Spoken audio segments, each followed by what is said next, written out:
Mais maintenant, quand il se retourne pour voir, au lieu de voir le lion, il voit un agneau comme immolé. Autrement dit, le lion s'est transformé en un agneau pour affronter la mort. Ça veut dire que les lions, vaincre, c'est là où, parce que c'est là où les églises évangéliques sont morts. Quand ils entendent le lion a vaincu, ah donc le lion a bagarré avec Satan, il a vaincu. Cette pensée vient tout droit de Satan, le diable. Parce qu'à la croix, Jésus ne s'est pas battu avec Satan. Sinon, Satan a tué Jésus. Parce que Jésus est mort, Satan est vivant. Il ne s'agit pas de ça. Jésus ne s'est pas bagarré avec... non. Jésus, c'est le créateur. Il ne peut pas se battre avec une créature. Impossible. Au contraire, Jésus s'est battu contre lui-même. C'est ça, ce combat-là. Ce qui veut dire que c'était un lion. Les lions, on ne peut pas les tuer, c'est un roi. Il a fallu que les lions acceptent de changer de costume, devenir agneau et affronter la mort. C'est pourquoi naturellement, un agneau, même quand si tu lui dis, je vais te tuer, suis-moi, il va te suivre, tu vas à l'abattoir, tu le tues. Il ne proteste pas, il affronte la mort. Le pourquoi de Dieu faire qu'il y ait un animal qui accepte la mort. Le pourquoi de ça. C'est comme hier, les musulmans ont fini le Ramadan. Ils ont mangé l'agneau. Ils ont mangé en réalité le bélier. Hein. Le bélier. Oh, le bélier, c'est le père de l'agneau. Si tu leur poses la question, pourquoi le bélier, ils n'auront pas de réponse. C'est-à-dire, cette vision-là leur est fermée. Ils vont juste te dire que c'est quand Abraham sacrifiait son fils qu'il y a eu apparition de bélier. Oui, mais pourquoi bélier? Parce que c'est une famille. Nous avons le bélier qui est père, nous avons la brebis qui est mère, nous avons l'agneau qui est l'enfant. C'est toute une famille. Quand Dieu nous parle de l'agneau, il veut dire quelque chose différent du bélier.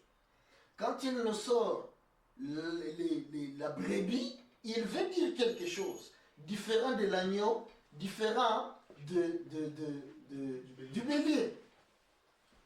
Donc quand il doit parler de l'enfant, un garçon, il nous parle de l'agneau. Quand il veut parler de la maman, il parle de la brebis. Quand il veut parler du papa, il parle du bélier. L'évangile éternel vient positionner toutes ces choses.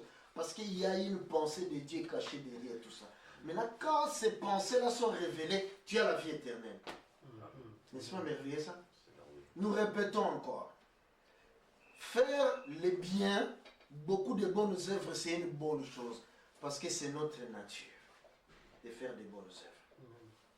Mais la Bible définit qu'est-ce qu'est la vie éternelle. Parce que tu peux faire toutes les bonnes œuvres, des quantités de tonnes, mais tu vas avec en enfer. Parce que les bonnes œuvres ne sauvent personne. Mais c'est la connaissance. C'est pourquoi quand l'ange est en train de lire, il dit que l'heure de son jugement est venue. Adorez celui qui a créé les cieux et la terre. Donc, il vient proclamer le jugement, il vient proclamer l'adoration. On aime ces choses. On aime l'évangile éternel. Donc, Dieu te fait grâce, toi qui nous suis maintenant, où que tu sois sur la surface terre. Dieu te connecte pour te transmettre la vie éternelle. Parce que pour déjà avoir la vie éternelle, il faut savoir comment Dieu la donne. Donc si longtemps que tu pensais que c'est en faisant les bonnes œuvres, tu multipliais les bonnes œuvres, c'est bien. Mais cela ne t'a pas donné la vie éternelle. Nous voyons un Romain appelé Corneille, qui faisait beaucoup de bonnes œuvres. lui, il pensait que donc, il était incorrect avec Dieu. Mais l'ange lui apparaît lui dire que non, ça ne donne pas la vie éternelle. Pour avoir la vie éternelle, il faut aller appeler un ministre. Alors, il l'a envoyé chercher Pierre. Quand Pierre est venu, il a ouvert la bouche. Corneille a reçu la vie éternelle. Parce que la vie éternelle est transmise par la bouche du ministre. Un ministre peut être un homme court, un Africain, un pauvre, mais il a un trésor en lui. Il lui suffit d'ouvrir la bouche. Il transmet les trésors des cieux, pas de la terre. Parce que la vie éternelle n'a pas d'équivalent sur la terre. Tu peux être milliardaire, tu mourras comme Jeff Bezos. Jeff Bezos. Il a laissé des milliards parce qu'il savait déjà qu'il va mourir. Il a laissé... Steve Jobs. Steve Jobs, hein? iPhone. Steve Jobs, c'est lui qui a fait des iPhones. Il savait qu'il allait mourir. Mais, donc, mettez-vous à sa place. C'est-à-dire, quelque part, tu regrettes tes milliards qui vont rester. Mais ça ne pouvait pas acheter même un jour pour sa vie. Non! C'est pourquoi Dieu déclare que nous sommes propriétaires chez lui. Parce que ce corps-là, locataire, nous sommes locataires chez lui. Parce que ce corps lui appartient. Et nous sommes locataires. Il peut nous expulser quand il veut. Donc, tu peux mourir quand Dieu le décide, même sans être malade. Dans ton sommeil, avec plein de projets, surtout avec l'argent nécessaire pour réaliser tes projets. Parce qu'il y en a d'autres, ils ont des projets, mais ils n'ont pas la capacité de les réaliser. Mais il y a des gens sur la terre, ils ont beaucoup d'argent, ils cherchent même des projets à réaliser. Bon, demain je vais faire comme ceci, je vais faire comme cela. C'est pourquoi la Bible interdit de dire que demain je vais faire ceci, je vais faire cela. Il faut dire que si Dieu le veut. Parce que le propriétaire, s'il te permet de continuer de vivre, alors il veut que tu réalises tes projets. S'il ne veut pas, il viendra la nuit, il récupère son souffle de vie. Selon qu'il est écrit, il vient dire, fils de l'homme, retourne, parce qu'il est là, il est leur. Donc, la vie éternelle, c'est la connaissance de ce Dieu-là qui est mystérieux. C'est pourquoi Jésus dira que il parlait des mystères du royaume des cieux. Si Jésus parle des mystères, mais c'est vraiment mystère. Paul renchérit en disant, lisons, 1 Corinthiens chapitre 2, verset 7. Nous descendons jusqu'au 11e.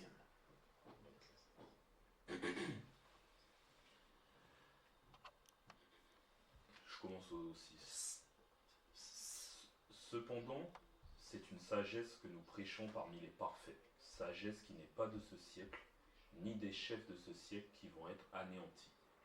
Nous prêchons la sagesse de Dieu mystérieuse et cachée, que Dieu avant les siècles avait destinée pour notre gloire. Sagesse qu'aucun des chefs de ce siècle n'a connue, car s'ils l'eussent connue, ils n'auraient pas crucifié le Seigneur de gloire. Mais comme il est écrit, ce sont des choses que l'œil n'a point vues, que l'oreille n'a point entendues et qui ne sont point montées au cœur de l'homme. Des choses que Dieu a préparées pour ceux qui l'aiment. Dieu nous les a révélées par l'Esprit, car l'Esprit sonde tout, même les profondeurs de Dieu. Voilà. C'est bon. Donc, quand Paul reprend Jésus, lui il vient renchérir en disant qu'il prêche la sagesse mystérieuse et cachée. Oh, Paul, quand tu dis déjà mystérieuse, c'est caché.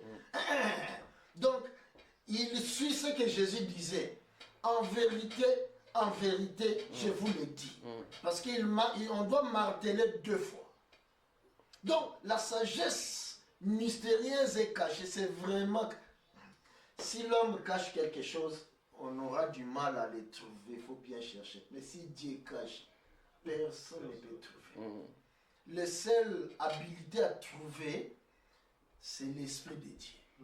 C'est pourquoi l'Esprit de Dieu rentre là où Dieu a caché, c'est-à-dire dans les cœurs de Dieu, pour aller sortir et nous l'apporter. Que Dieu bénisse son esprit.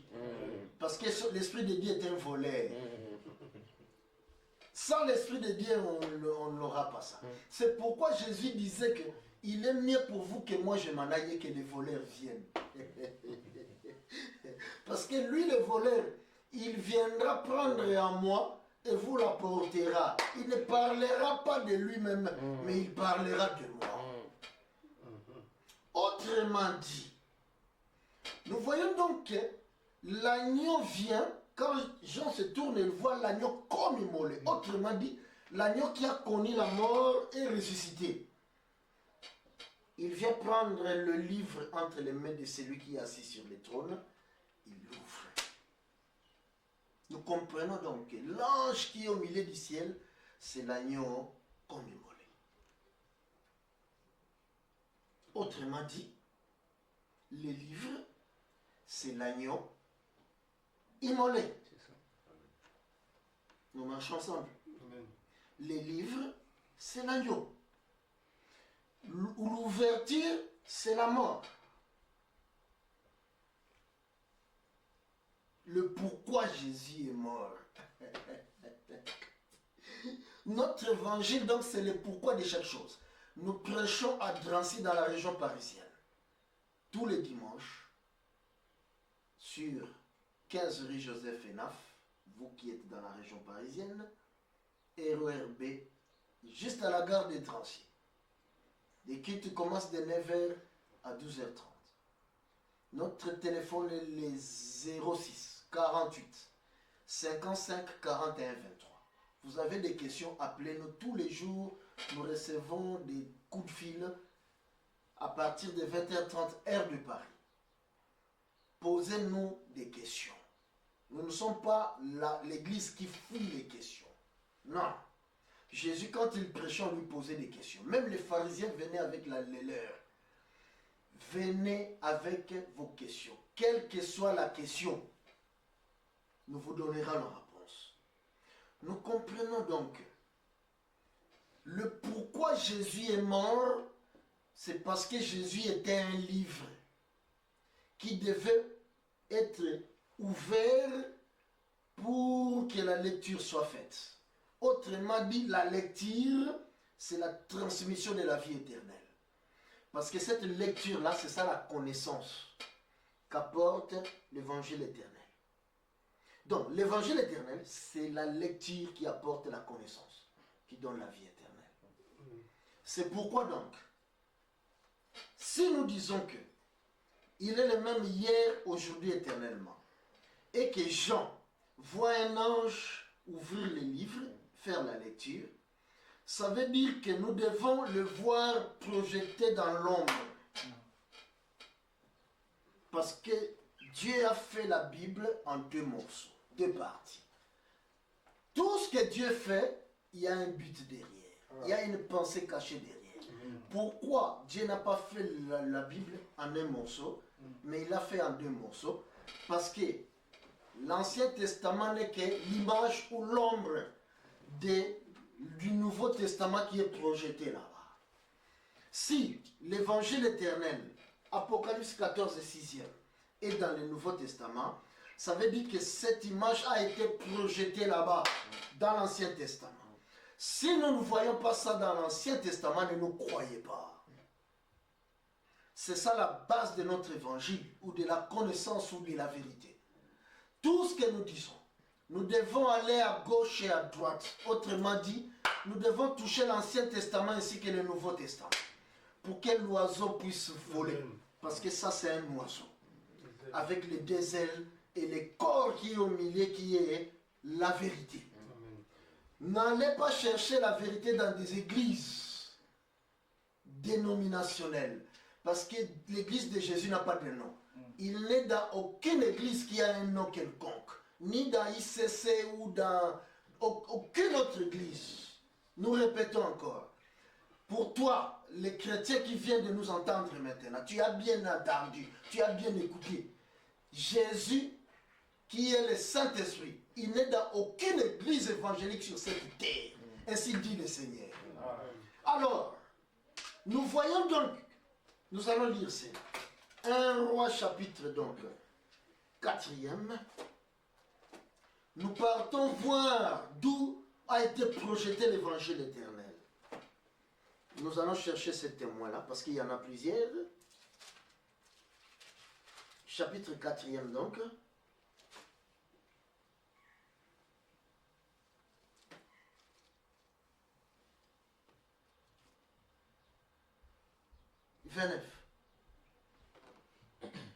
Dieu donna à Salomon de la sagesse, une très grande intelligence et des connaissances multipliées comme le sable qui est au bord de la mer. La sagesse de Salomon surpassait la sagesse de tous les fils de l'Orient et toute la sagesse des Égyptiens. Il était plus sage qu'aucun homme, plus qu'Étan, l'Ezrachite, plus qu'Éman, Calcol et Darda, les fils de Machol, et sa renommée était répandue parmi toutes les nations d'alentour. Il a prononcé 3000 sentences et composé 1005 cantiques. Il a parlé sur les arbres, depuis le cèdre du Liban jusqu'à l'hysope qui sort de la muraille. Il a aussi parlé sur les animaux, sur les oiseaux, sur les reptiles et sur les poissons. Oui. Il venait des gens de tous les peuples pour entendre la sagesse de Salomon, de la part de tous les rois de la terre qui avaient entendu parler de sa sagesse.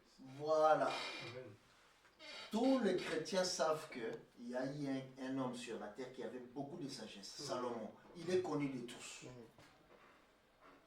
Mais la sagesse de Salomon, la Bible dit qu'elle est reposée sur la description de la nature. Il parlait sur les animaux, les poissons, les arbres, les astres, ainsi de suite. Donc, si nous disons que l'évangile éternel, c'est la sagesse de Salomon, nous devons aussi baser notre enseignement sur la description de la nature. Sinon, ce serait différent. C'est pourquoi nous ne parlons que de la nature. L'évangile que nous prêchons, c'est l'explication de tous les mystères de la nature. Autrement dit, les royaumes des cieux, c'est les mystères de la nature. Amen. Donc, les royaumes des cieux, c'est la nature. Or, la nature n'est qu'aussi l'ombre.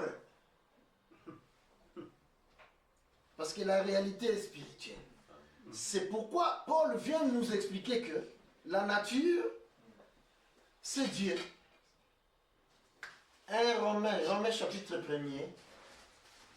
Romains chapitre 1er. Verset 18e. Commençons au 18. Romains 1er. La colère de Dieu se révèle du ciel contre toute impiété et toute injustice des hommes qui retiennent injustement la vérité captive. Car ce qu'on peut connaître de Dieu est manifeste pour eux. Reprends ça. Car ce qu'on peut connaître de Dieu Ce qu'on peut connaître de Dieu est manifeste pour eux. Pourquoi ce qu'on peut connaître de Dieu? C'est-à-dire que Dieu est mystérieux. Alors, pour connaître Dieu, vas-y.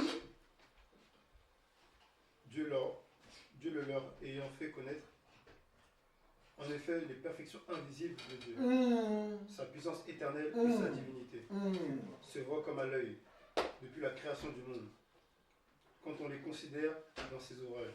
L'ouvrage de Dieu, c'est la création. C'est les arbres, les astres, tout ce que nous voyons de matériel. C'est pourquoi Paul dit que, attention, la nature ne vous enseigne-t-elle pas? Autrement dit, la nature nous parle depuis Adam. Seulement l'homme n'en saisissait pas l'essence. C'est là où nous disons que même Adam, la nature lui disait déjà qu'un jour tu mourras. Mais il ne comprenait pas. Adam, c'est comme les hommes d'aujourd'hui qui trouvent que quand le soleil se couche, les couchers du soleil, il y en a qui vont faire des longs voyages, prendre des avions pour aller juste vivre le coucher du soleil. Dans les îles, là il faut voir les couchers du soleil. Mais les couchers du soleil, le soleil te parle qu'il s'est levé, maintenant il doit se coucher. En se couchant, il change de costume, il devient rouge. Parce que le soleil, c'est un trône qui est teint en rouge. Le trône de Dieu est teint en rouge aujourd'hui. Ça nous suspend. Alors, la nature nous parle de Dieu. Le soleil disait déjà à Adam, tu es né, un jour tu mourras. Parce que moi aussi, regarde, moi je vais mourir. Parce que Adam était un soleil. Autrement dit, ce qui a été donc la sagesse de Salomon, c'est ce qui est. L'évangile éternel donc, c'est la sagesse de Salomon. Multiplier. Parce qu'avec Daniel chapitre 12 verset 4e, Dieu a promis maintenant la sagesse de Salomon qui augmente. C'est pourquoi nous prêchons plus que Salomon. Nous prêchons plus que Salomon. On aime ça. Toi, Daniel, tiens secret de ces paroles et scelle le livre jusqu'au temps de la fin. Plusieurs alors le liront et la connaissance augmentera. Ce n'est pas Daniel qui a scellé les livres. Daniel ici, c'est aussi Dieu lui-même. Il a scellé son livre quand il a commencé à crier. Mais il promet qu'au temps de la fin, dans la fin de la création, qui est la fin du monde, le livre sera ouvert. La nature, c'est Jésus lui-même. C'est un livre. La nature, c'est un livre. Amen. Donc, le livre a été fermé par Dieu lui-même dans la création. Voilà pourquoi la création nous intéresse. Parce que c'est là où Dieu a fermé les livres. Mais maintenant, Dieu envoie l'ange venir lire parce que le livre a été ouvert à Golgotha. Amen. Voilà pourquoi Jésus s'est présenté comme l'agneau de Dieu qui ôte le péché du monde. Il s'est présenté comme la source d'eau vive. Il s'est présenté comme le soleil levant qui nous a visités d'en haut. Il s'est présenté comme toute la nature. À Golgotha, le livre nature a été ouvert. La lecture a commencé.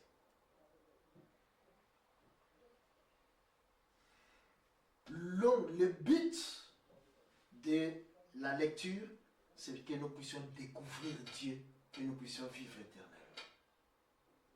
Amen. Nous répétons encore.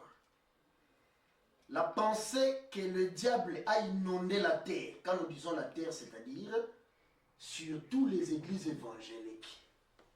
Il faut faire beaucoup de bonnes œuvres, alors à la fin, tu seras récompensé, tu seras sauvé.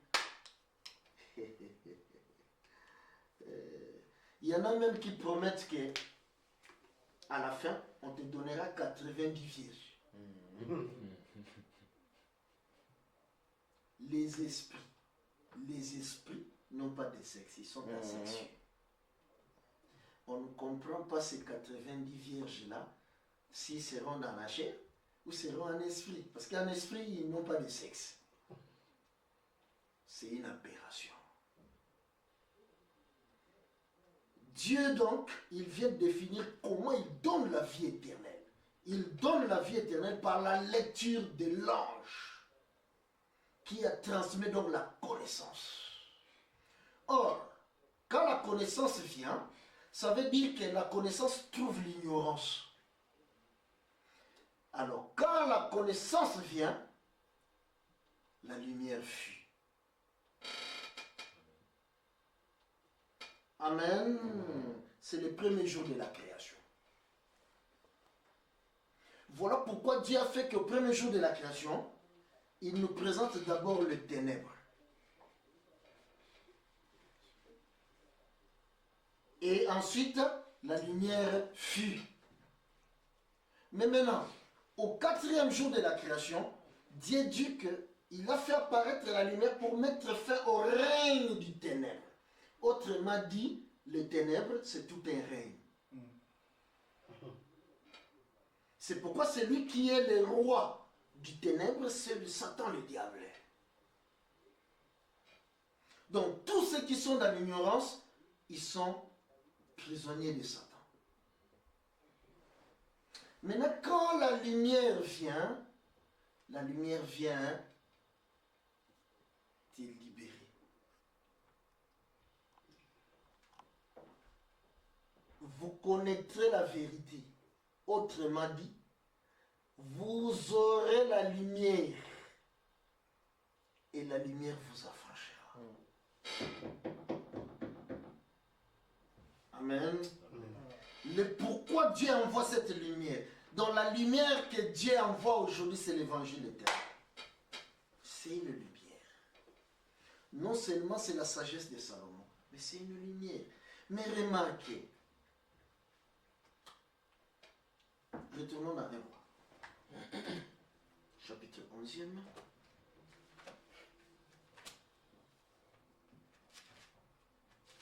1 roi chapitre 11e. Ce qui a été, c'est ce qui sera. Vas-y. Et quel verset? Premier Premier verset. verset. Le roi Salomon aima beaucoup de femmes étrangères.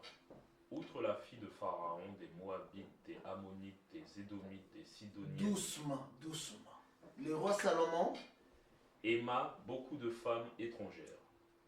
il était amoureux des femmes étrangères. Son amour n'était pas vers Israël.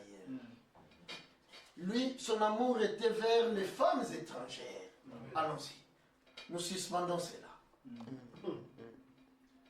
Outre la fille de Pharaon, des Moabites, des Ammonites, des Édomites, des Sidoniennes, des Étiennes, appartenant aux nations dont l'Éternel avait dit aux enfants d'Israël, vous n'irez point chez elles, et elles ne viendront point chez vous. Elles tourneraient certainement vos cœurs. Dieu avait interdit à Israël d'aller épouser des femmes étrangères. Ça, c'est la loi qu'il a donnée à Israël.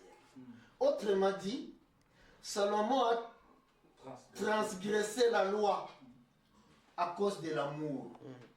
Nous bénissons l'amour de Salomon. Amen. On continue. Elles tourneraient certainement vos cœurs du côté de leur Dieu. Ce fut à ces nations que s'attacha Salomon, entraîné par l'amour.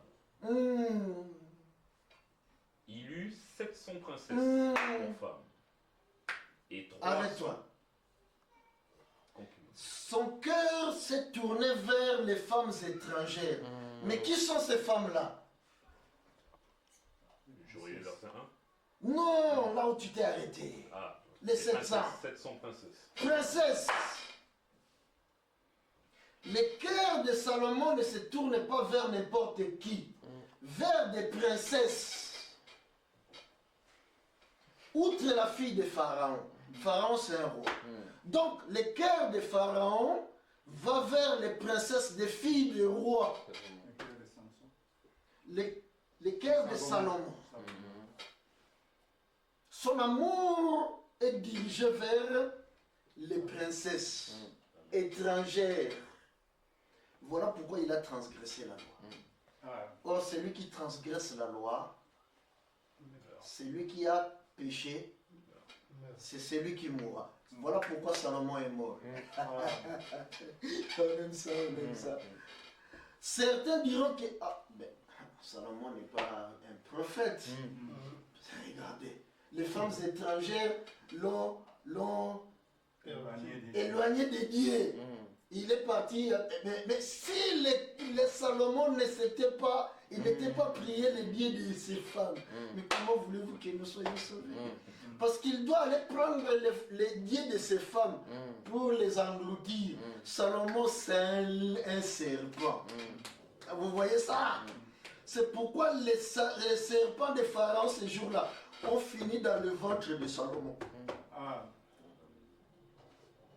Amen. Pour libérer les princesses, continue. Et 300 concubines. Et ces femmes détournèrent son cœur. Recommence ce verset-là. Il eut 700 princesses. 700. pour femmes, Nous suspendons cela. Continue.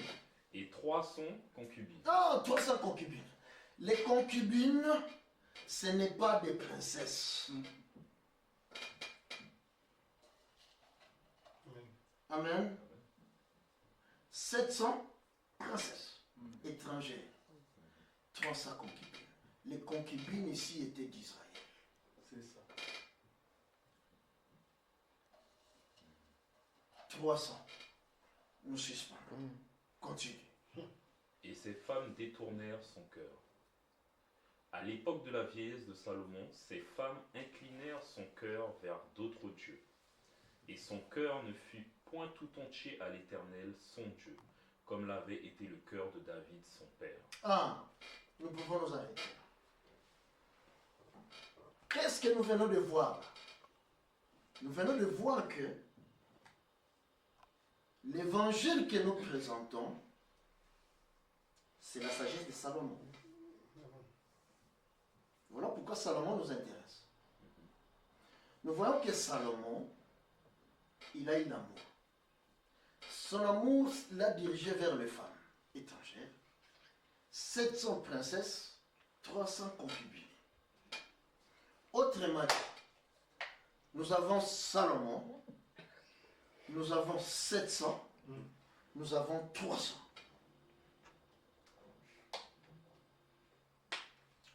Amen. Oh, qui est Salomon? Salomon est l'ange qui est en train de lire au milieu du ciel.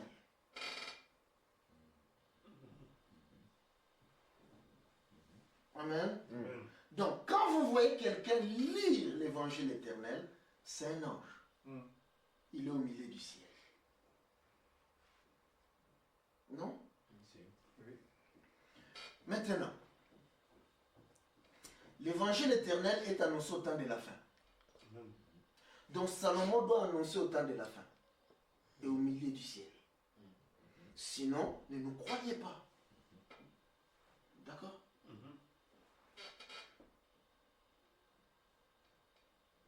Là où nous sommes, maintenant chapitre 10e, verset 18 à 20. Le roi fit un grand trône d'ivoire et le couvrit d'or pur. Ce trône avait 6 degrés et la partie supérieure en était arrondie par derrière. Il y avait des bras de chaque côté du siège. Continue la lecture. 2 lions étaient près des bras et 12 lions sur les 6 degrés de part et d'autre. Il ne s'est rien fait de pareil pour aucun royaume. Voilà le trône de Salomon.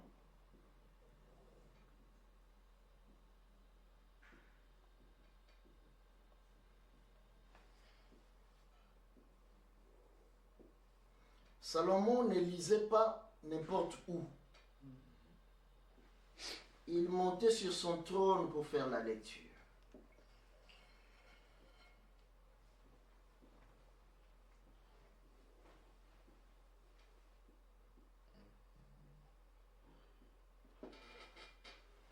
Alors, Salomon s'assoit ici.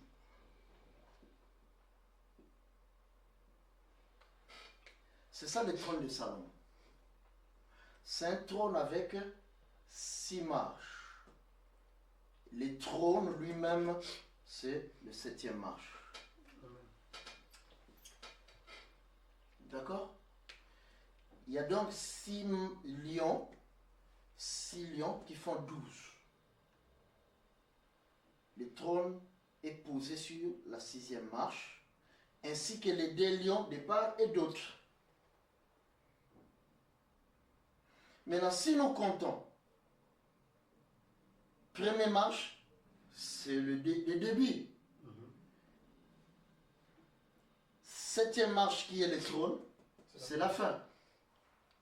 Salomon, il marchait tournant le dos à Israël, au peuple. Quand il arrive ici, il se tourne, il s'assoit, alors il commence à parler. D'accord? Il ne parlait pas quand il a le dos tourné. c'est quand il arrive ici, il tourne, se tourne maintenant, il ouvre maintenant la bouche, il parle. Autrement dit, il parlait au temps de la fin. Parce que ça c'est le temps de la fin, ça c'est le temps du commencement. Donc Salomon disait la sagesse au temps de la fin. Mais maintenant, quand il disait la sagesse, on a vu maintenant, Dieu allait chercher une princesse, la reine de Séba, qui est venue écouter Salomon. D'accord? Autrement dit, la reine de Séba, c'est à elle qu'est destinée la sagesse. Quand il mange, le peuple ne reçoit pas la sagesse. Mais au temps de la fin, c'est l'étranger qui reçoit la sagesse. D'accord? Mais maintenant, Salomon est assis au milieu des deux lions. Parce que tous ces lions représentent aussi ces lions-là. Tous ces lions-là représentent aussi ces lions-là.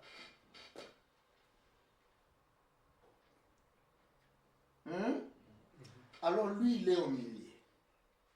Or, les lions, naturellement, le lion, il est qui dans la forêt? Il est le roi de la forêt, sans élection. Il faut ajouter toujours. Personne n'est là. Il n'y a pas eu d'élection. Mais tous les animaux savent que le roi, il est là. Quand ils grognent, ils viennent faire l'allégeance. Or, un roi, il n'y a pas de roi sans peuple. Donc, le roi représente tout un peuple. Donc, ici, nous avons un peuple. Là-bas, nous avons un peuple. Tu y es arrivé, hein? Nous sommes à Golgotha. Hein? Donc, les deux lions, c'est des deux brigands. Celui qui est au milieu, c'est Jésus. D'accord? Autrement dit, l'ange qui vole au milieu du ciel, c'est Jésus. Au milieu des deux brigands. D'accord? C'est pourquoi à sa droite, il y a eu 700 concubines, 700 princesses, femmes qu'il a épousées. À sa droite, à sa gauche, il y a eu 300 concubines. C'est Israël. Autrement dit, nous vous avons amené là-bas pour que vous compreniez ceci. Lui, il est un. À sa gauche, nous avons 3. À sa droite, nous avons 7.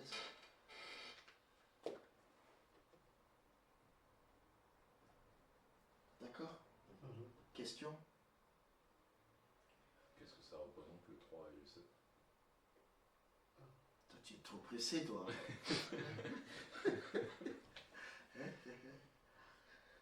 Nous voulons d'abord que vous puissiez voir cette image, ces chiffres-là. 1, 3, 7. D'accord?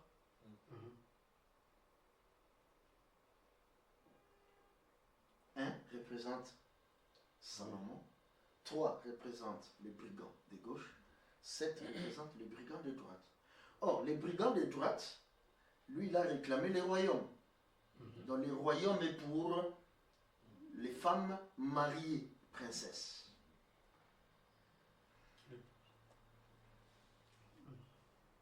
De l'autre côté, il y a des concubines.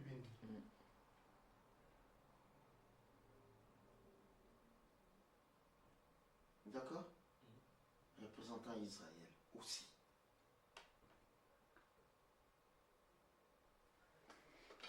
Maintenant, nous avons donc 1, nous avons 3, nous avons 7.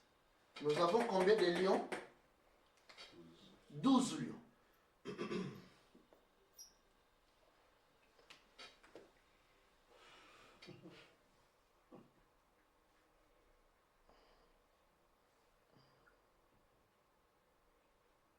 D'accord?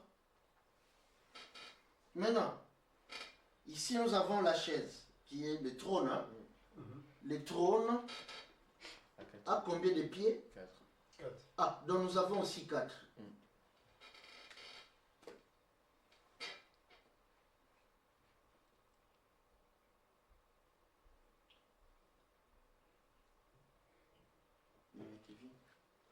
Ça va? Donc, Beaucoup d'infos là. ici, un jour, Salomon a dit à son fils, tu veux dire que... Ah, il est arrivé. Toi aussi, tu es trop pressé. Tu veux dire que... Moi, le soleil... Vous voyez? Donc, le roi, c'est un soleil. Autrement dit, Salomon, c'est aussi Jacob.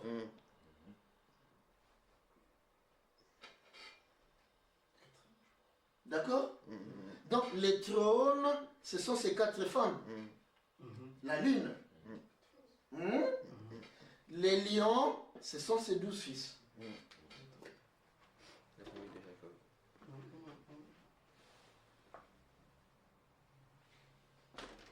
D'accord? Donc, le trône de Salomon, c'est aussi le trône de Jacob. C'est pourquoi maintenant, quand Dieu présente son trône, Apocalypse 4, j'en vois un homme assis, c'est Jacob, entouré de 4 êtres vivants, donc c'est 4 femmes, et c'est 24 vieillards. Les 24 vieillards qui ne sont que les 12 dans l'ombre, qui est l'Ancien Testament, 12 fils de Jacob, les 12 apôtres pour former les 24. D'accord?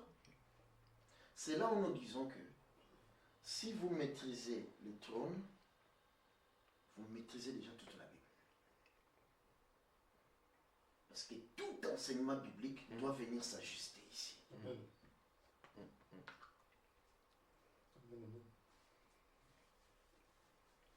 Je répète, tout enseignement biblique de la Bible doit venir s'ajuster. C'est comme un puzzle.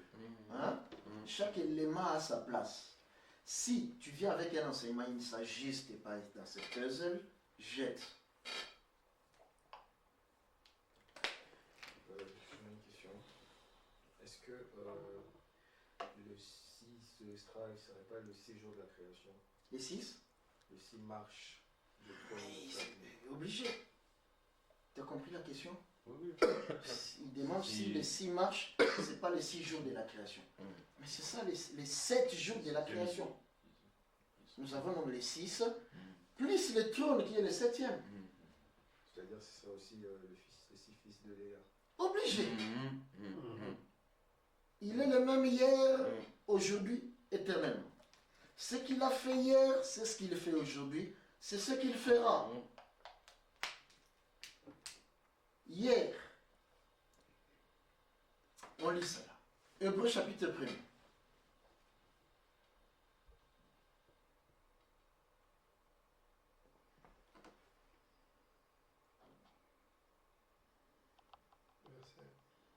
Premier.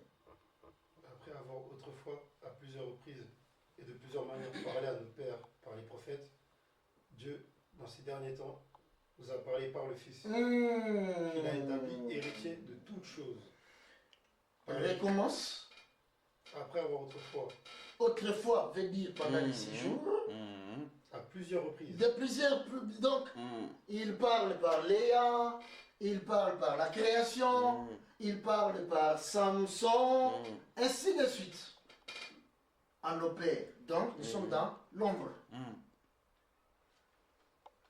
et de plusieurs manières, parlé à nos pères par les prophètes, Dieu, dans ces derniers temps, nous a parlé par le Fils. Donc, au temps les derniers temps veut dire au temps de la fin, il parle par le Fils. D'accord. D'accord? Le Fils, c'est le ministre. Hier, il a parlé par les prophètes, depuis la fondation du monde. Mais une fois assis, quand il ouvre la bouche, les ministères commencent. C'est-à-dire, quand il monte pour arriver sur son trône, comme vous avez dit, il tourne le dos, c'est-à-dire tourner le dos, c'est la loi. Parler en parabole. Parler en parabole. C'est-à-dire, ici, nous voyons, il ne parlait pas. Mais Dieu, quand il créait, il parlait, mais il n'expliquait pas. C'est pareil. C'est pourquoi nous disons aussi le bégayement de Moïse, il a bégayé donc pendant 6 jours. Il cache sa face aussi. Il cache la face aussi. C'est pourquoi quand il se tourne et donne la face, il ne donne pas à Israël, il donne à... Parce qu'Israël, quand il se tourne, il met le voile. Moïse, t'as vu? Pour Israël, mais pas pour nous. C'est pourquoi le fils, Jean, qui dormait sur sa poitrine, Jésus aimait. Donc c'est la femme étrangère aussi. D'accord? Il était là quand Jésus est mort. Le seul. Pourquoi il est là tout le seul?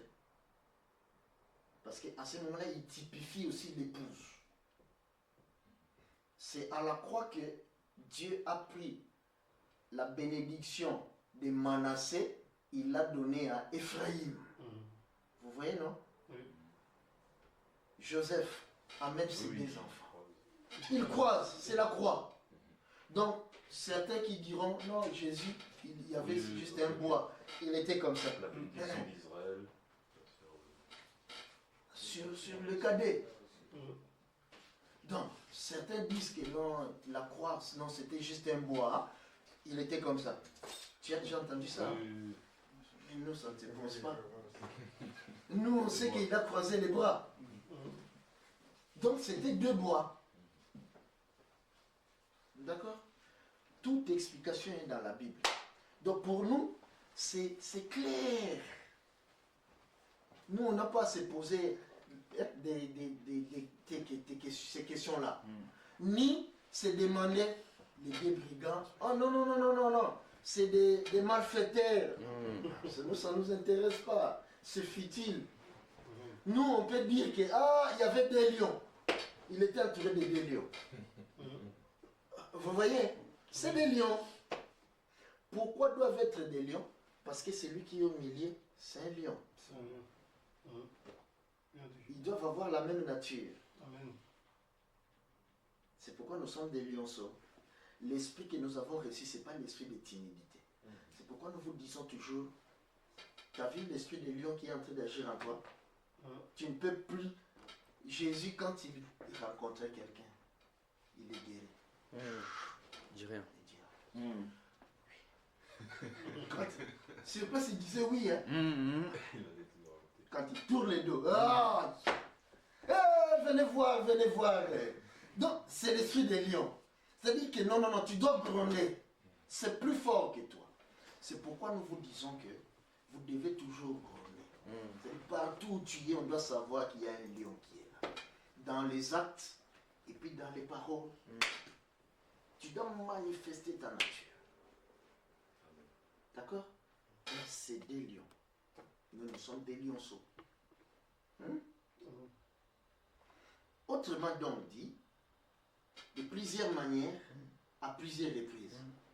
Avec Salomon, on voit que la bouche est fermée et il marche.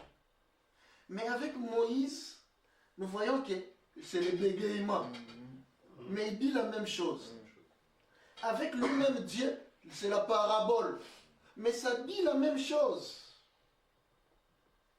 C'est pourquoi Moïse, quand Dieu vient les rencontrer, il est aussi ici. Au 6e jour. D'accord? Quand il crée aussi Adam, pendant les 6 jours, Adam n'est pas là. Mais c'est quand Adam arrive au 6e jour, le souffle vient. La pensée est la même. Mais il la décline dans plusieurs façons différentes. Mais il ne dit que la même chose. Avec Samson, il donne l'énigme. Il s'était. Salomon ne dit pas, bon, mon énigme, je vous donne 8 jours. Non. Parce que le même esprit qui était dans Salomon, c'est le même esprit qui était dans Moïse, le même esprit qui était aussi dans Samson. Il ne peut pas se tromper. C'est pourquoi c'est le même esprit qui est en nous. Puisqu'il a caché, lui seul peut révéler.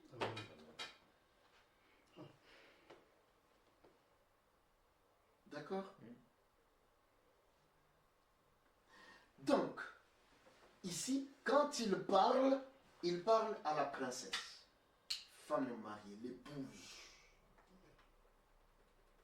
C'est pourquoi il est écrit.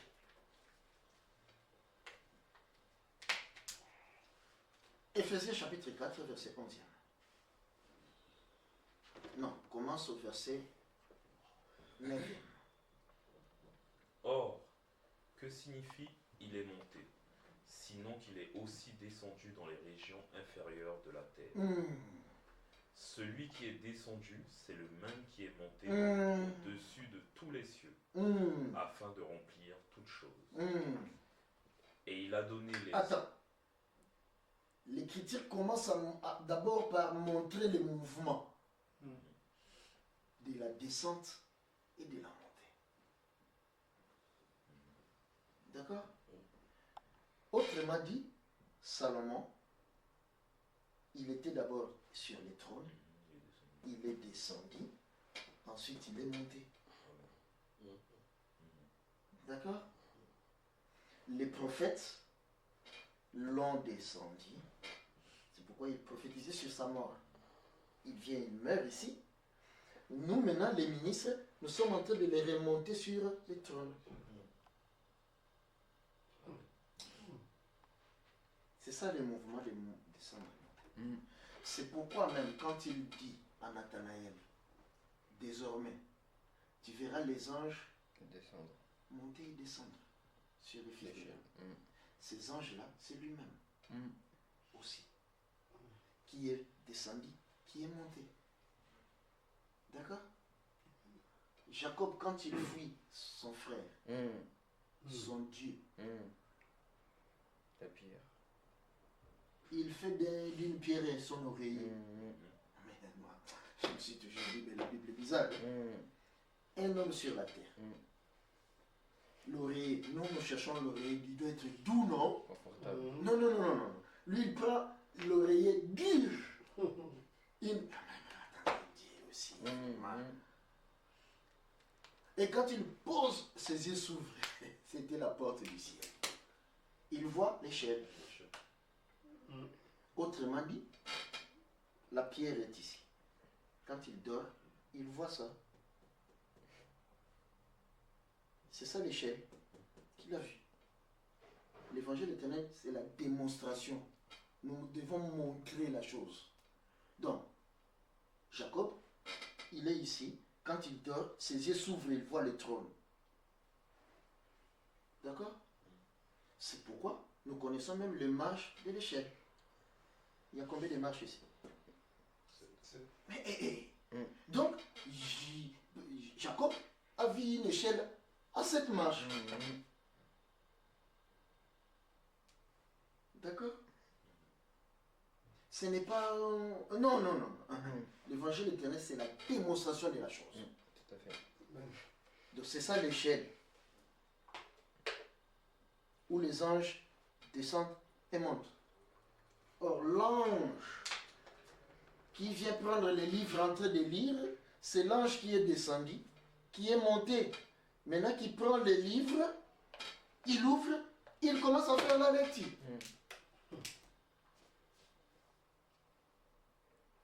Donc l'ange qui vole au milieu du ciel, c'est Salomon. D'accord? D'accord? C'est pourquoi vous verrez que Salomon, avant même d'avoir la sagesse, il dormait, non? Tout à fait. C'est dans son sommeil que Dieu, il lui vient, bon, demande-moi ce que tu veux. C'est dans le sommeil. Autrement dit, c'est dans la tombe. Parce que dormir, c'est mourir. C'est après la résurrection qu'il a la sagesse. Le temps de la fin. D'accord?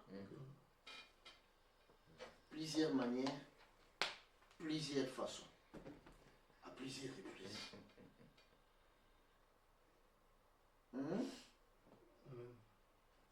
C'est bon? Donc,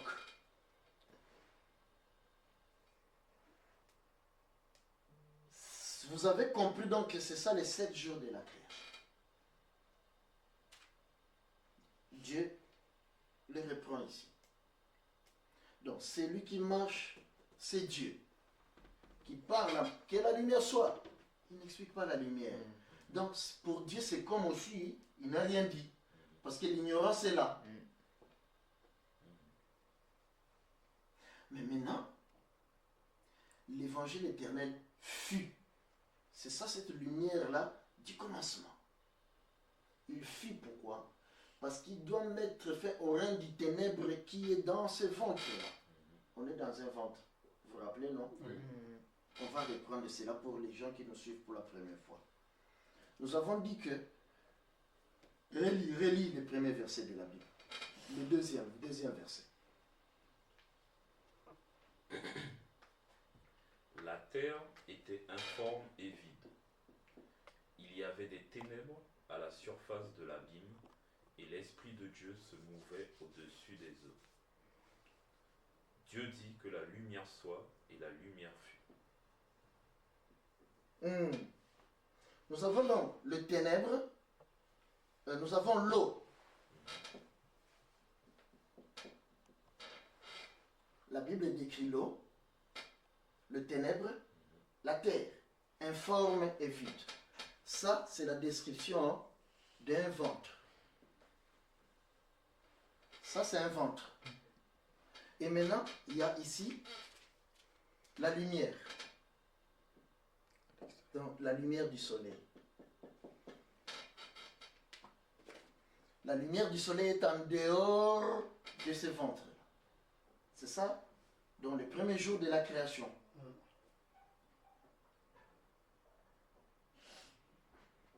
D'accord? Nous avons donc l'eau, le ténèbre et la terre. Ça, c'est le commencement donc de la terre, planète.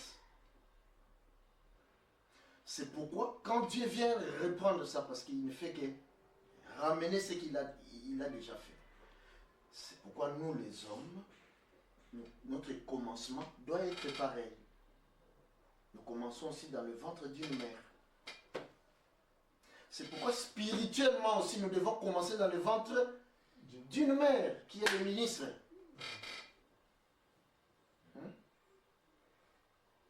C'est pourquoi, si le ministre, ce n'est pas un envoyé de Dieu, donc tu commences dans le ventre de Satan. Il y en a qui pensent que le baptême, c'est un être banal. Hein? Moi, j'ai déjà été baptisé dans l'église où j'étais.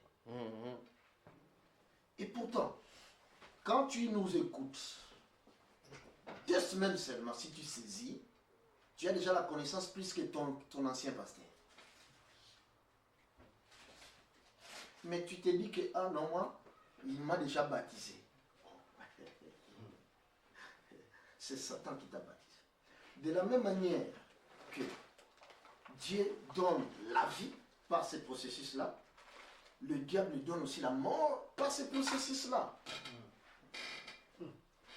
Alors, quand tu as été baptisé, qu'est-ce que tu as reçu?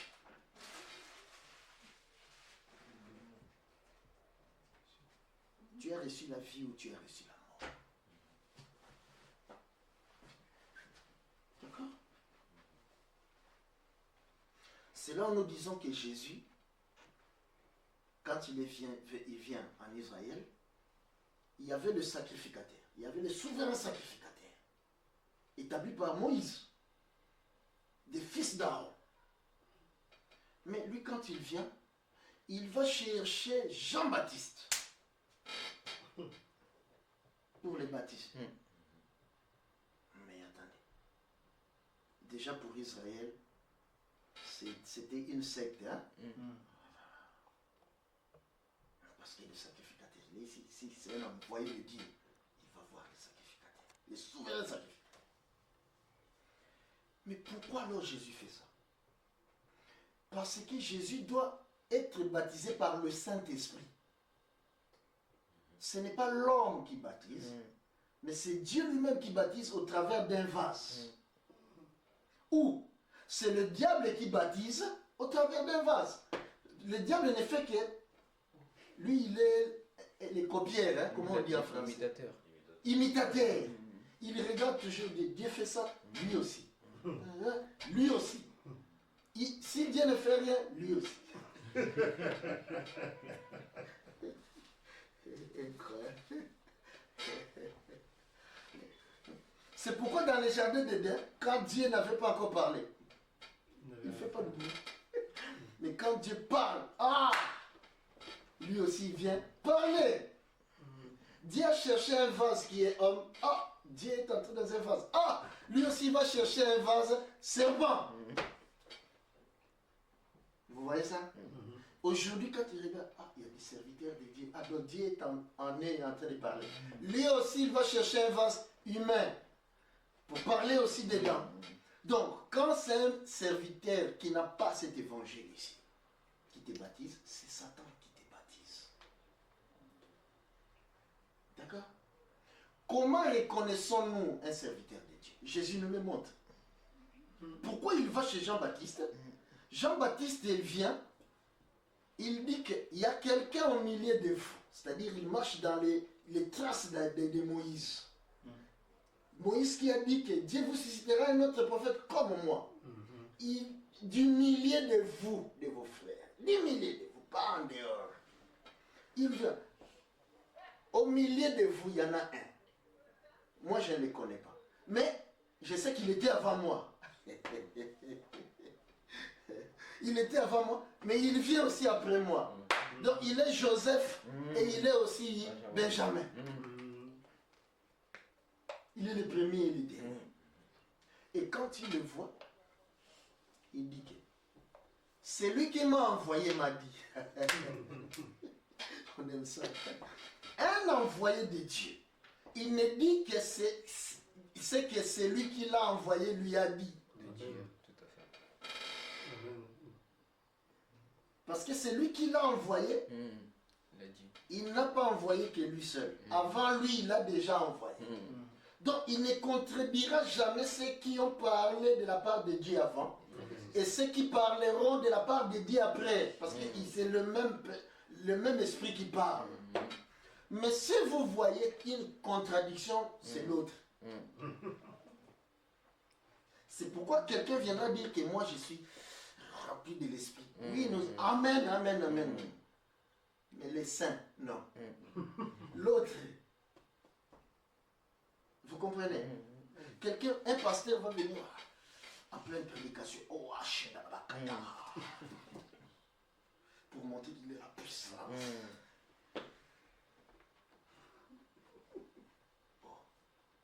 Mais la Bible dit que interdit de parler, d'être barbare. Toi, tu es barbare devant nous, donc c'est l'autre. Parce que Dieu ne peut pas se contrer. C'est pourquoi on aime cet évangile. Dieu, il est derrière chaque parole qui s'est échappée de sa bouche. C'est ça la faiblesse de Dieu. Quand nous voyons juste une parole s'échapper de sa bouche, non, pour nous ça suffit. Il viendra l'accomplir.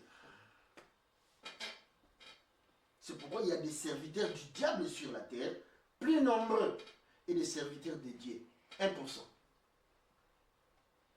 1%. Peut-être même pas 1%. Celui qui m'a envoyé m'a donné une référence pour l'identifier. Parce que quand Dieu envoie, c'est pour identifier Jésus. Amen. C'est lui sur qui tu verras. Parce qu'il doit voir l'œil qui voit. Amen. Après l'oreille qui a entendu Dieu parler, il doit voir. Donc quand Dieu envoie, il donne l'œil de voir et l'oreille d'entendre sa voix. C'est pourquoi quand il vient, il doit venir qu'avec la vérité. C'est comme ça qu'on identifie un homme de Dieu. Hier, nous avons été dans des églises évangéliques. Nous autres, on a grandi dans l'église depuis l'enfance.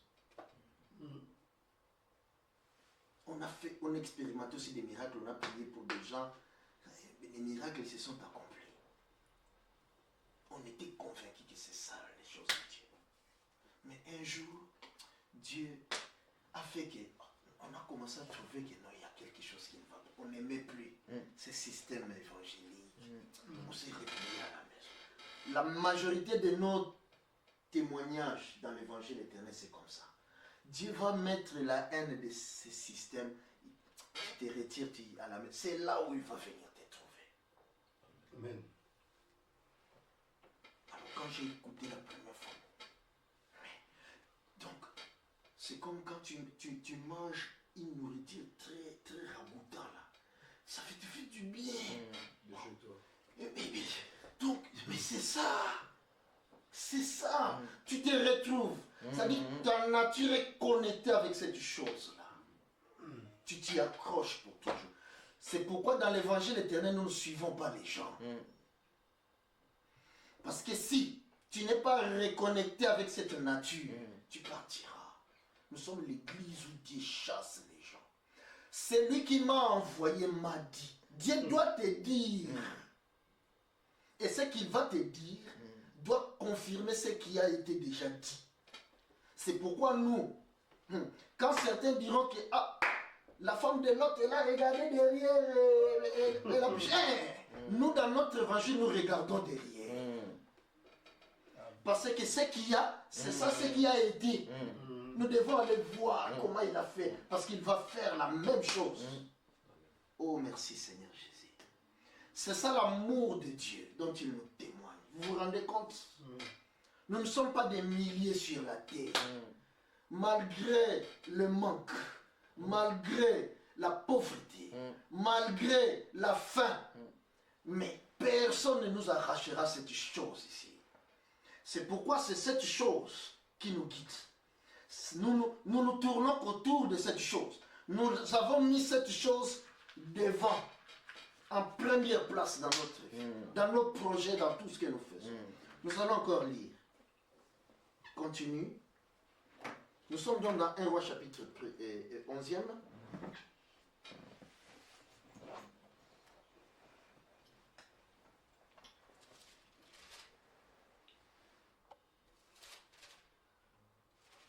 Un Roi chapitre 11e. Verset 4. Attends. Chapitre 10e. Verset 23e. Non, recommence la lecture à partir des 18. Nous allons aller jusqu'à...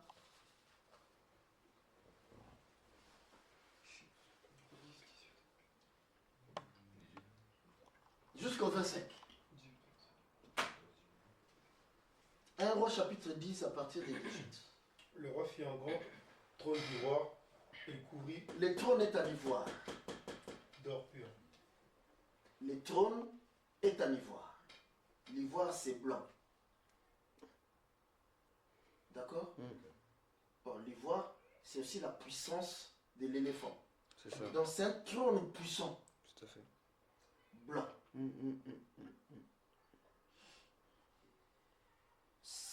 Cette couleur-là blanche représente les jugements. C'est un trône de jugement. Amen. Amen. C'est pourquoi tout à l'heure, je vous ai dit que les trônes, on a suspendu, on récupère. Les trônes éteints en rouge. C'est ça. Donc le trône de grâce aujourd'hui est teint en rouge. Ce n'est pas la peinture. Le sang de ces agneaux-là. C'est ça. D'accord? C'est pourquoi quand il descendait, le trône était blanc. Il ne supportait pas le péché. Il venait juger directement. D'accord? Mais maintenant, une fois mort, le trône est devenu rouge. Un jour à Casarema, là on faisait des émissions, il y a des filles maghrébines qui étaient là avec leur pasteur. Ils ont posé une question merveilleuse. Mais on voit dans l'Ancien Testament Dieu, un méchant qui ne supporte pas, il tue. Mais aujourd'hui, Dieu ne tue plus. J'ai regretté, mon cœur a saigné. Mais nous, on a la réponse.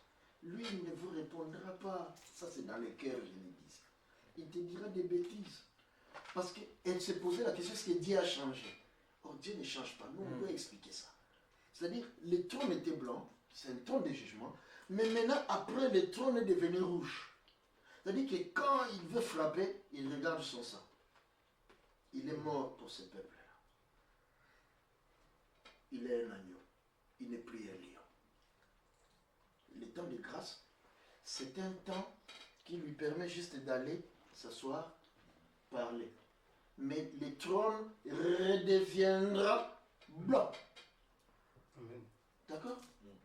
Le jugement dernier, le trône redevient blanc. C'est pourquoi il vient juger. D'accord?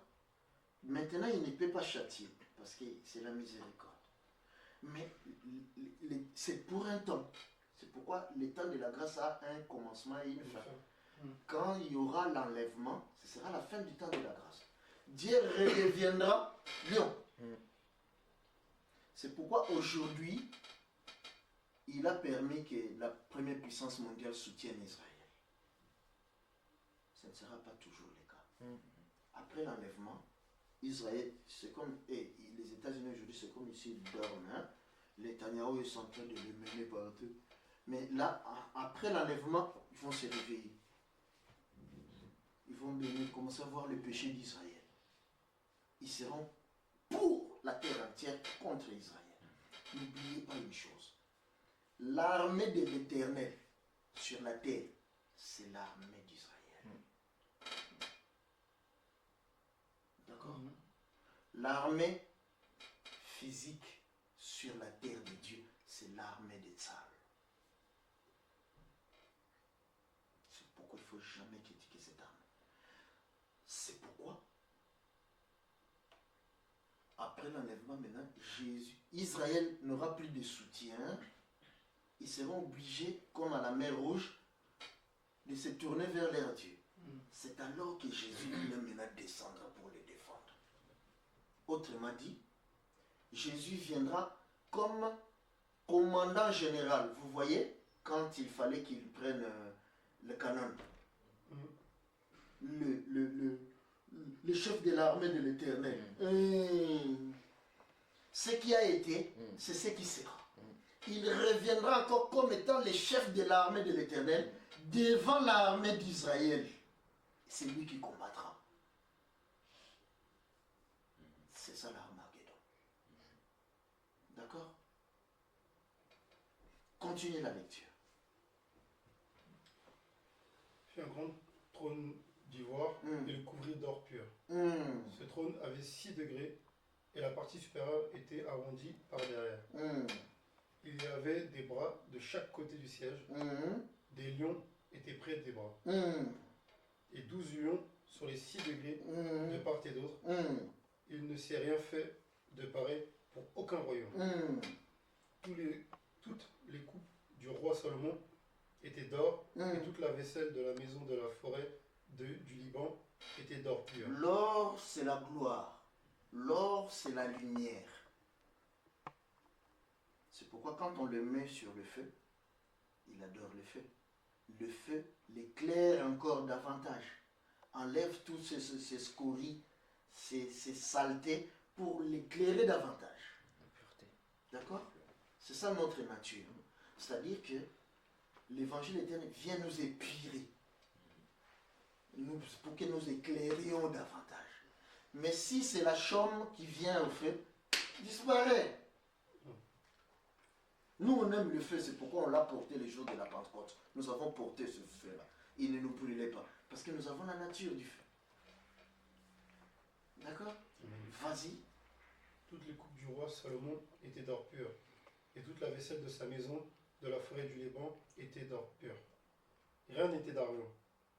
On n'en faisait aucun cas du temps de Salomon. Car le roi avait en mer des navires de Tarsis avec ceux de Hiram. Et tous les 3 ans, arrivaient les navires de Tarsis apportant de l'or et de l'argent, de l'ivoire, des singes et des paons. Le roi Salomon fut plus grand que tous les rois de la terre par les richesses et par la sagesse. Tout le monde chercha à voir Salomon pour entendre la sagesse que Dieu avait mis dans son cœur. Je reprends ça. Tout le monde cherchait à voir la terre entière cherchait à entendre Salomon, et Salomon était le seul sur la terre entière qui avait cette sagesse. Ce qui a été, c'est ce qui sera. Vous voulez dire quoi? Il n'y a que vous. Mais Salomon, il y avait que lui. La terre entière doit venir écouter. Amen. Vas-y. Tout le monde cherchait à voir Salomon pour entendre la sagesse que Dieu avait mis dans son cœur. Et chacun apportait son présent. Amen. On ne venait jamais écouter la sagesse de Salomon les mains vides. C'est là où l'écriture est ramassée. Amen. Amen. C'est-à-dire que quand tu es un élu de Dieu, tu réalises ce que c'est cette sagesse, tu vas soutenir. Mais si tu trouves que ici on parle d'argent, il y a un souci. Dans les églises évangéliques, on parle d'argent, oui. Mais nous, nous présentons les Écritures. Parce que ce qui a été, c'est ce qui doit être. Non seulement la reine de Séba venait écouter la sagesse de Salomon, mais qui a dit à la reine de Séba, ou qui a dit à ces rois ici de la terre, ne partez pas les mains vides. Parce que c'est les lions à droite. Quand tu seras dans ton royaume. Vous voyez ça? Qui lui a dit que Jésus a un royaume? Et que le royaume viendra. Alors quand tu seras dans ton royaume, pense on aime ça, on aime ça. C'est la même nature. Les rois de la terre venaient écouter la sagesse de Salomon. Il était écrit en est depuis la fondation du monde que toutes les richesses que je vous ai données, c'est pour soutenir cette sagesse.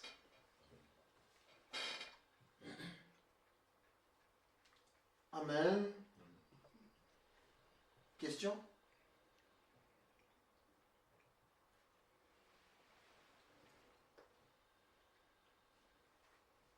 Toi, tu n'as pas le droit de poser. Toi, tu n'as pas le droit de poser. C'est vrai. Toi, tu as de l'âge. Pas de questions, non. Parce que toi, tu es d'une autre génération. C'est eux que nous ramenons. Mais nous savons que quand nous parlons, toi aussi, tu es en train de manger. Parce que c'est comme ça que Dieu fait. Chacun mangeait en Égypte selon la capacité de son ventre. Maintenant,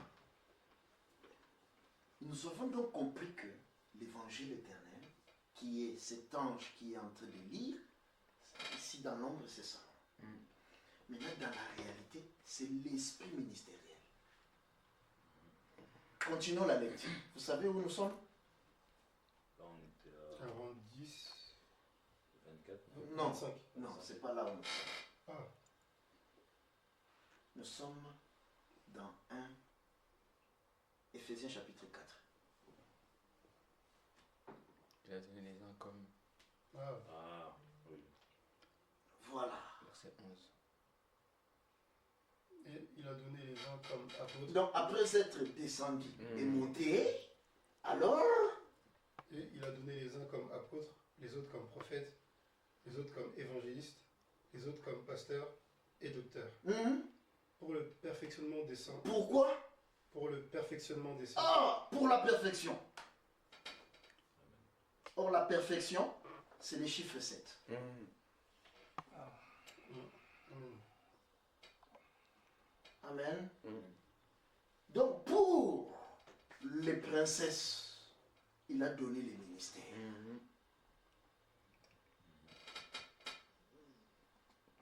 Vous voyez ça? Pour la lecture.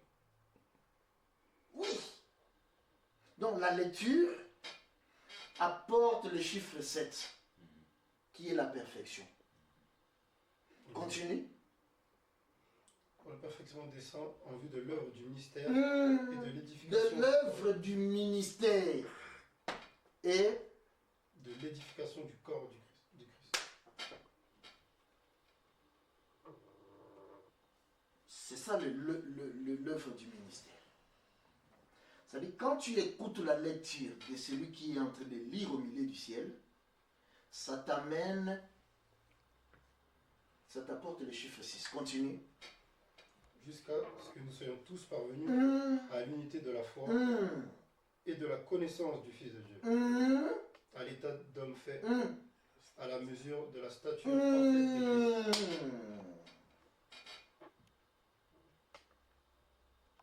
Donc, la stature de Christ, c'est le statut de Christ. Mhm. D'accord? Mhm. Autrement dit, Christ, c'est le second Adam. Le premier Adam, fille terrestre. Le second Adam, fille céleste. Donc, ce que Dieu a créé, a manifesté, Dieu n'a créé que Adam. Merci Seigneur Jésus. C'est là où nous disons que tout ça, c'est Adam. Amen. La nature, c'est Adam. C'est pourquoi Dieu, ça c'est l'ombre, Dieu vient maintenant créer le spirituel, qui est le second Adam. Donc aujourd'hui, Dieu est en train de créer le second Adam. Hier, il a pris sa main avec ses 5 doigts, il a pris la poussière de la terre pour fabriquer Adam. Premier jour, deuxième, au 7e jour, Adam devient une âme vivante. Ce n'est que l'ombre. Aujourd'hui, il prend aussi sa main pour prendre la poussière de la terre. Sauf que cette fois-ci, la poussière de la terre, c'est toi, c'est moi. Qui venons maintenant former les corps du second Adam. Alors, aujourd'hui, plus tu écoutes la parole, plus donc il est en train de donner la forme. Parce qu'il est d'abord informe et vide dans la tombe. Maintenant, quand il ressuscite, Dieu commence à donner la forme. Quand ce corps deviendra parfait, il aura la main. Amen. C'est pourquoi quand nous vous disons allez faire du bruit, évangéliser, c'est parce que nous voulons partir de la terre. Autrement dit, s'il reste un seul, on ne partira pas. Il faut aller le chercher. On ne partira pas. Il faut aller les chercher.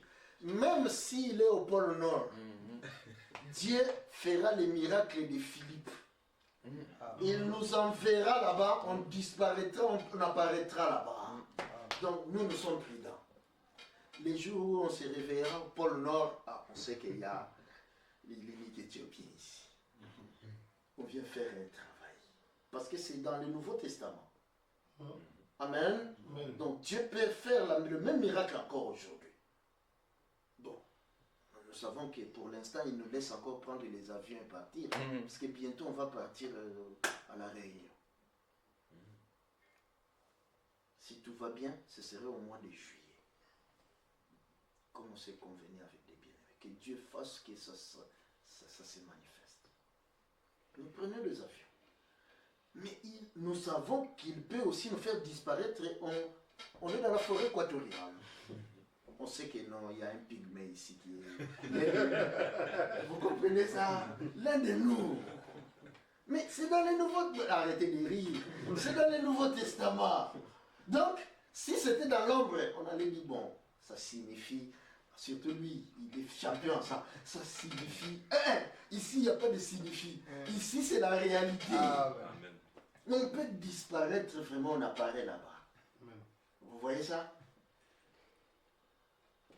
Pourquoi nous vous disons ça? Parce que souvent, quand les gens nous écoutent dire qu'il n'y a que nous, vous voulez dire quoi? Tous les gens sur la terre ici, il n'y a que vous. Et s'il y a un Élie au coin de la terre, est-ce que vous êtes déjà allé là-bas? Mais il n'y a rien de nouveau sous le soleil. Est-ce que l'unique Éthiopien savait vraiment que non, il va rencontrer un ministre? Pour lui, il aimait le Dieu d'Israël, parce que c'est dans sa nature. Il comprenait que Dieu, c'est un Dieu, le Dieu des Juifs. Il vient, il adore, selon la connaissance qu'il avait, il retourne chez lui tranquillement. Alors qu'il y a quelqu'un qui se soucie de lui. Autrement dit, c'est Dieu qui se soucie de ses enfants. Pas nous. Nous, on les connaît. Est-ce que tu te connaissais là, il y a quelques temps? Tu te connaissais? Non. Mais c'est lui qui te connaissait, c'est lui qui t'a amené. Mm. C'est pourquoi il a dit que je bâtirai mon église. C'est dans son intérêt. Mm. C'est là où nous disons que s'il est venu vers toi, c'est pas que tu es beau, Mm. tu es... c'est dans son intérêt. Donc, tu étais dans son corps dans l'éternité. Donc, s'il te retrouve, il ne va pas venir dire, bon, je te laisse les choix, hein, les libres arbitres. Hein. Tu acceptes de revenir dans les corps où tu refuses. Attendez. Si tu refuses vraiment, c'est-à-dire il restera handicapé. Lui-même, il ne rentrera pas dans la gloire. Il ne viendra pas s'asseoir là dans la gloire. Non. Parce que dans le temple, il était interdit que les handicapés rentrent. Ces handicapés-là, c'est lui-même.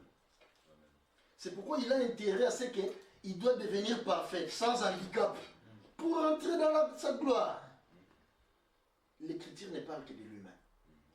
Mais maintenant, s'il te donne vraiment ce pouvoir-là, il ne reste que toi.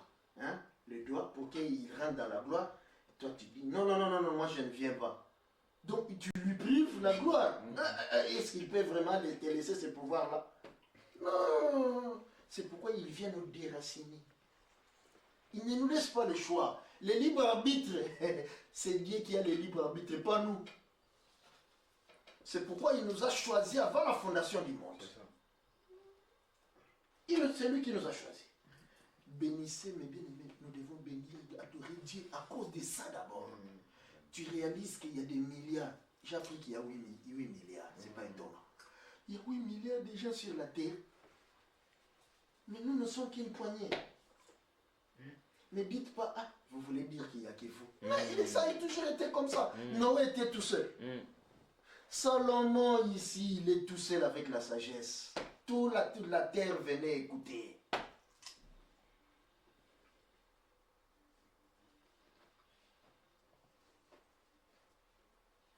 D'accord?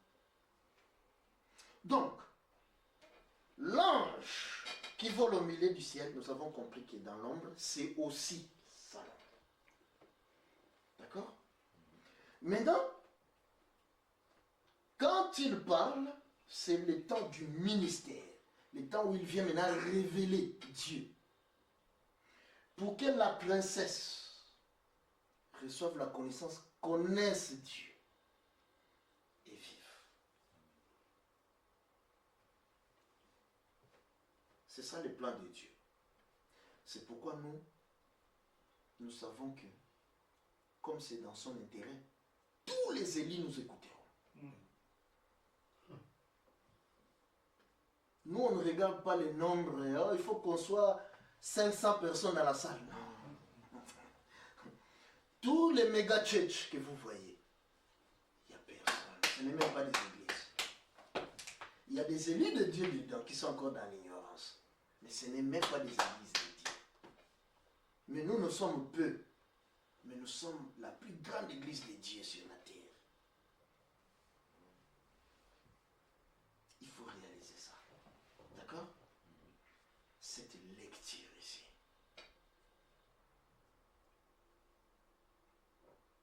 C'est pourquoi David et Daniel dit que plusieurs alors liront. Les plusieurs liront, c'est les 5 ministères. Donc il a donné les uns comme. C'est les 5 militaires qui lisent. Donc l'ange utilise des vases terrestres pour lire. Puisque nous sommes terrestres, cet esprit-là vient utiliser les corps terrestres pour lire. C'est pourquoi chaque fois quand tu écoutes l'évangile éternel, tu ne dois pas voir l'homme. Non. Pour toi, tu dois voir cet ange-là en train de lire. Alors, quand l'ange a fait la lecture, nous allons lire le dernier passage. Le dernier passage. Parce qu'on a assez déjà parlé. Je pense que ce sera la dernière. Nous allons lire Apocalypse.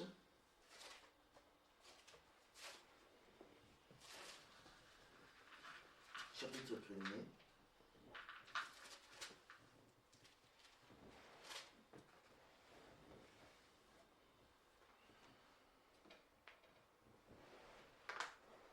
partir du verset, commençons au verset 8 jusqu'au verset 12e. Je suis, Non, 13e. je suis l'alpha et l'oméga, Hmm, dit le Seigneur Dieu, celui qui est, qui était et qui vient, hmm, puissant. Moi, Jean, votre frère, et qui est part avec vous à la tribulation et au royaume et à la persévérance en Jésus, j'étais dans l'île appelée Patmos, à cause de la parole de Dieu et du témoignage de Jésus. Je fus ravi en esprit au jour du Seigneur, et j'entendis derrière moi une voix forte, comme le son d'une trompette, qui disait, « Ce que tu vois, écris-le dans un livre, hmm. et envoie-le aux 7 églises, à Éphèse, à Smyrne, à Pergame, à Thyatire, à Sardès, à Philadelphie et à Laodicée. » Je me tournai pour connaître quelle était la voix qui me parlait. Et après m'être retourné, je vis 7 chandeliers d'or. Et au milieu des 7 chandeliers, quelqu'un qui ressemblait à un fils d'homme, vêtu d'une longue robe et ayant une ceinture d'or sur la poitrine. Hmm. Sa tête et ses cheveux C'est bon. Hmm. Jean, on lui dit maintenant d'écrire et d'envoyer. Autrement dit, on lui dit de prêcher. Écrire, c'est prêcher. Il donne aux 7 églises d'Asie. Pas les églises qui sont à Israël, mais en Asie. Donc, c'est-à-dire, c'est les nations. Autrement dit, les chiffres de l'église, c'est aussi les 7, comme nous avons compris. Amen. Alors, ici, Dieu nomme ces églises-là, et surtout, il vient les décrire aussi comme étant des chandeliers.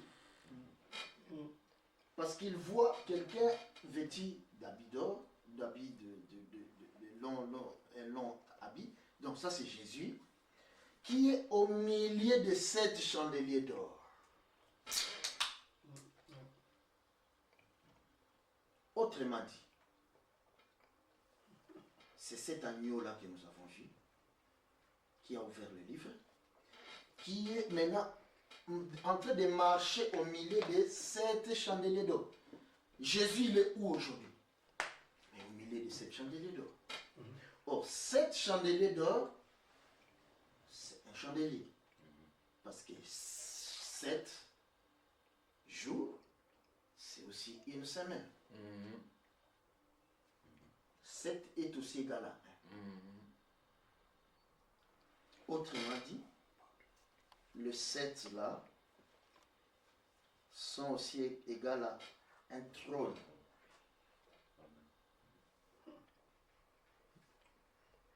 D'accord? On va arrêter ici. Ça veut dire, retenez que le chiffre 1, le chiffre 3, le chiffre 7 font 1. C'est ça. Amen.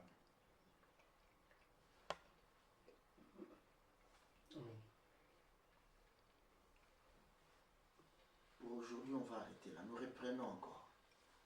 Nous prêchons l'évangile éternel que Dieu a promis pour les temps de la fin. C'est le seul évangile que Dieu a envoyé ici au temps de la fin. Parce que à partir de Daniel 12:4, Dieu dit que le livre sera ouvert au temps de la fin. Et ceux qui le liront, leur connaissance augmentera. C'est une grande connaissance, une grande sagesse que nous proclamons, qui est la sagesse de Salomon hier dans l'ombre, mais qui a été maintenant aujourd'hui augmentée. Nous prêchons plus que Salomon. C'est pourquoi Jésus, quand il vient sur la terre, il a dit qu'ici, il y a plus que Salomon. Donc l'esprit qui était en Jésus, qui devait rentrer maintenant en service, commençait à marcher au milieu de cette chandelier d'or, et plus que Salomon. Amen. Donc, ce n'est pas l'homme, docteur Odilon, qui est plus que Salomon, Mais l'esprit ministériel qui agit dans le docteur Odilon parle plus que Salomon. Parce qu'il apporte la portion augmentée. Amen. Nous ne sommes pas au temps de la saine doctrine des apôtres. Puisque Jean, qui faisait partie des apôtres, quand il voit l'ange avec l'évangile éternel, il le voit encore dans l'avenir. Donc, il y a une portion qui a été augmentée par rapport à la saine doctrine. Dieu a envoyé d'abord la loi. Ensuite, il prend une portion augmentée qui est la saine doctrine, il vient avec. Les apôtres ont prêché plus que les prophètes. Mais maintenant, il vient encore avec une autre portion augmentée, il vient avec. Autrement dit, nous ne contredisons ni les prophètes, ni les apôtres qui ont prêché la saine doctrine, mais nous venons avec l'évangile éternel qui englobe le tout de Dieu. Pour l'œuvre du ministère, envie de nous préparer à devenir parfaits, la stature parfaite du second Adam qui est Christ, pour que nous puissions être enlevés. Nous prêchons à Drancy, dans la région parisienne. Notre téléphone est le 06 48 55 41 23.